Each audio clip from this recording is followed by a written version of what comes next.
Hi. Why equality is not enough. That's what I'm here to talk to you about over the course of the next 18 minutes or so.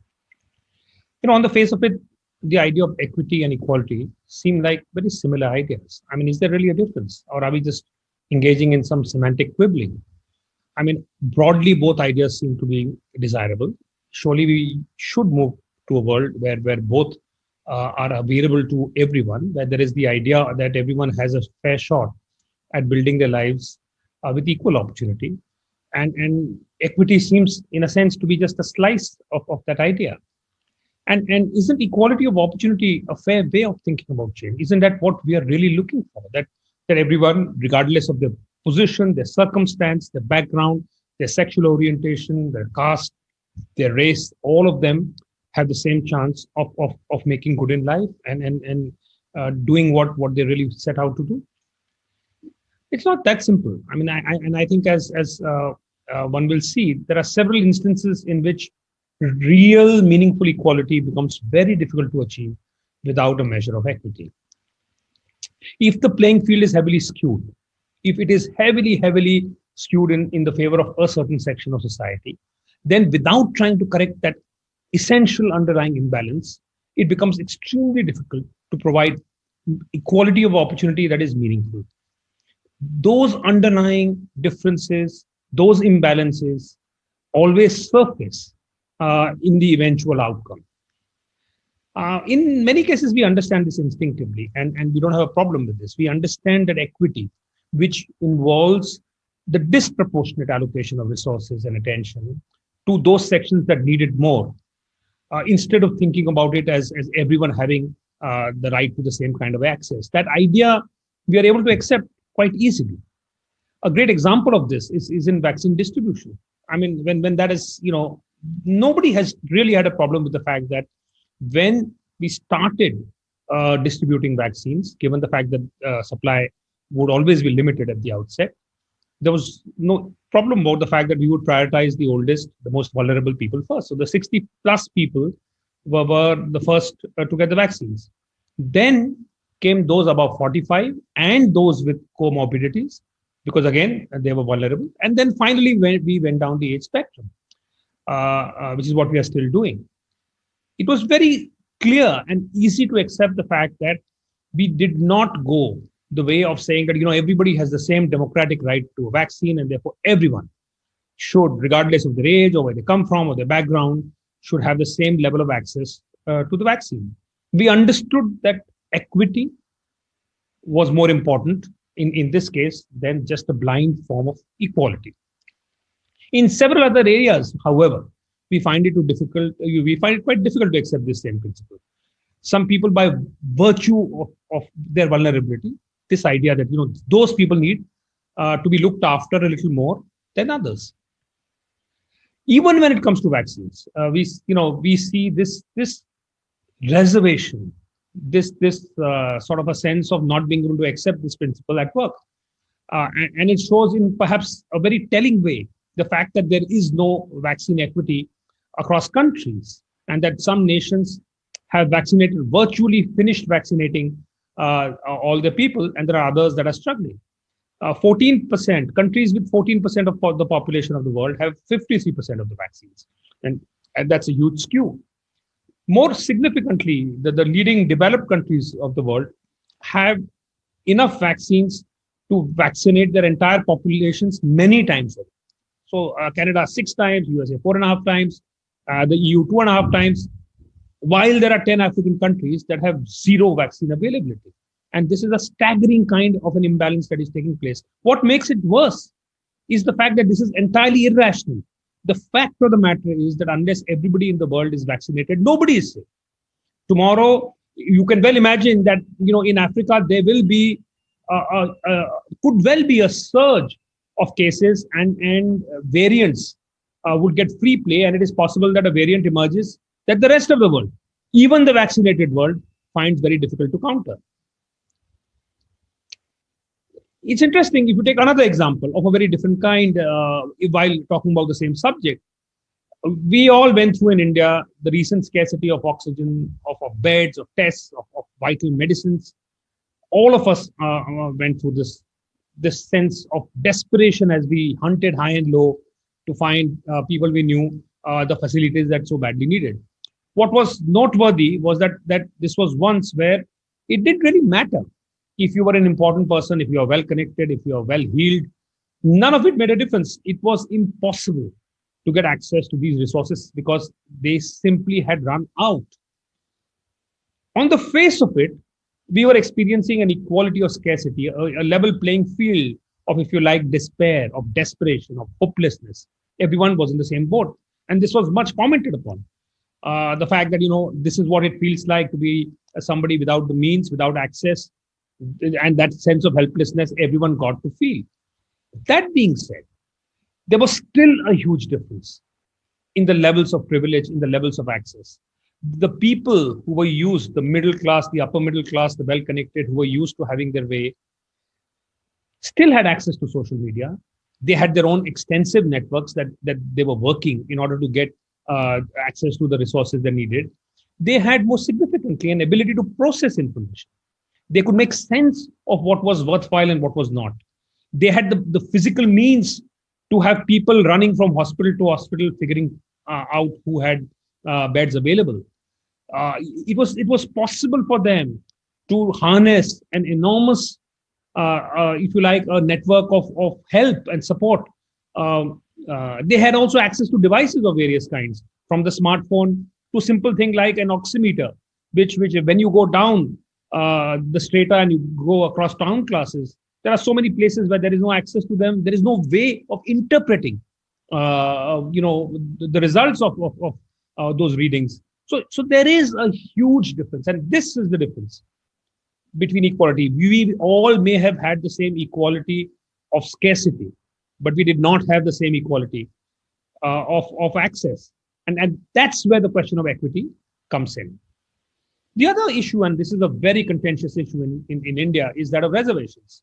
Because that is one place where we see the principle of equity at work, where there are sections of society that are given a disproportionate advantage because of their historical, the fact that they come from a historical disadvantage, which is impossible to undo, in one generation. And therefore, gradually, there is an attempt to correct and redress the imbalance. This often raises the question, and I'm sure some of you have asked this question too, of merit, saying, is this fair? Is it fair to penalize others who are, as you see it, as we see it, meritorious for those who simply have had a disadvantage? And does therefore identity trump merit? This is a question that is often asked, and it is felt very often that this is extremely unfair to penalize those who have the ability. It's very interesting that, when we talk about that ability, when we talk of that merit, what we forget is the fact that merit sits on top of a pile of various kinds of capitals. We have an economic capital that a lot of us have, which we don't really consider because we look, above us and we say, oh, there are so many people who are much better off than we are. But we forget the fact that we have the means that a lot of people do not. Social, we have a degree of social respect. We don't have to worry about how our surname is going to be processed by people. We have the confidence, the social confidence, and it seems very normal to us. It doesn't seem special. That's, we were born that way and we've always been treated that way. And it seems like it's par for the course. We have cultural capital of a kind, the people we know, the fact that, we come from a certain background. And the mental capital also, because success is not a distant idea. It's not a stranger to us. It's something that we expect of ourselves. And therefore, we are able to enact it quite easily. So that, if you look at the kind of capitals we have, it's not just money. It's the fact that we come from backgrounds that understand the value of education. We have support systems of various kinds. We are able to invest in education, whether it's institutions, whether it is the fact that in terms of time, there is social respect that we have. There is, dinner time conversations are all in some ways geared either towards exposing ourselves to the wider world, the kind of friends that we have. It's an entire ecosystem of privilege, all of which we think of as being so perfectly normal that we do not acknowledge it. When we are victims, we acknowledge absences, we acknowledge imbalances. When we are the beneficiaries, it seems to be natural, it seems to be our right, it seems to be just and fair. And therefore, what we call merit, not all of it, some of it is undoubtedly a personal ability, but a lot of it comes because of the kind of backgrounds that we come from. There's a philosopher, Michael Sandel. He's a Harvard professor and a very, very sought after speaker, who, in his book, The Tyranny of Merit, goes further than this. He, in fact, attacks the very idea of a meritocracy. And he says that, we have valorized this idea. We have, put it on a pedestal and said that's an ideal state of affairs, that we reward merit. He says what we call merit and the system that we have constructed has been designed to produce a few winners and many losers. And it rewards the former disproportionately. And he says this is a fundamental flaw. Why do we accept the fact that there will only be a handful of premium business schools and the IITs, and they will deserve very, very disproportionate rewards as against everybody else? Why have we created this caste system? It's our construction. It doesn't need to be the case. Societally, we have allowed ourselves to believe that there must be a few winners and the rest must necessarily, by contrast, be relative losers. He goes on to ask an even more fundamental question. He's saying that why should prestigious degrees make such a difference? And I think it's telling that we use the word prestigious to describe these degrees, because that's what it is. It is a part academic rigor, but there is a lot of it that is just social prestige. It is a form of currency. It is a passport to a better life, not just in terms of material comfort, but in terms of the kind of social respect we get. It determines who you get married to. It determines where you stay, the kind of life you have. One degree, one competitive exam is what makes the difference, such an enormous difference between how you turn out in your life. And how the question is that fair? And in any case, are they great measures of ability? Is it that the people who go to the IITs and IIMs are the only ones who have ability? Is the idea, and what are the kind of abilities that they test?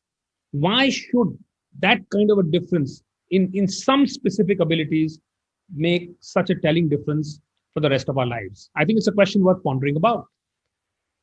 Lack of equity, because it is invisible, takes many forms. I think the workplace is a great example, because a lot of us believe that, particularly if you're in the private sector, if you're working for large companies, there is no ostensible lack of equity. I mean, it doesn't matter what your background is. What matters is your work.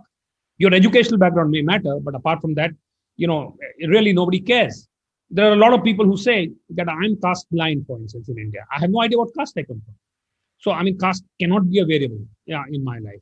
And a lot of them are right. They're not lying. They may genuinely be caste blind. They may genuinely not know which caste they come from. But caste filters run deep. They are not that easy to dismantle. And there is a great study that was done in 2010 by Thorat and Atwell. They call the study Caste is Not Past. And essentially what they decided to study was whether there was any implicit bias in the way that companies recruited people. So only for the private sector they did this exercise.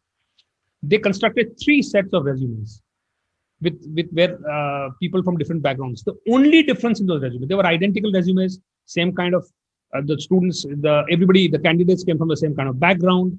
They had the same kind of educational, qualifications, and they had the same kind of experience where that was important. Except that the surnames were different. The first lot had identifiably upper caste surnames. The second lot had identifiably Dalit surnames, and the third lot had identifiably Muslim surnames.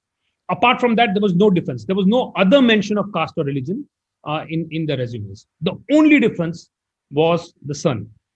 And then they sent out these applications and they waited for the interview call. And the only variable that they looked at was whether at the first instance, the resume got you a call to the interview or not.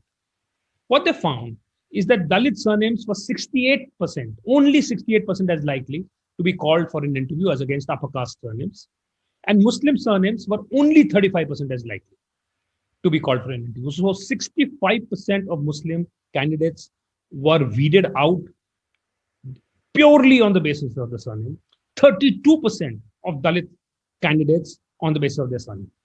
Now, this is a staggering number. This is not even, you have not even met those people. You have not assessed them. They are not sitting opposite you. You have not absorbed how they look, how they talk, how fluent they are. Nothing. All you have done is on a piece of paper, you have looked at the names and you have prioritized. Now, it would not surprise me that in an overt sense, the people who are making these calls were not discriminating consciously on the basis of caste or religion. In some cases, they might well be, but in a lot of cases, it's an unconscious filter.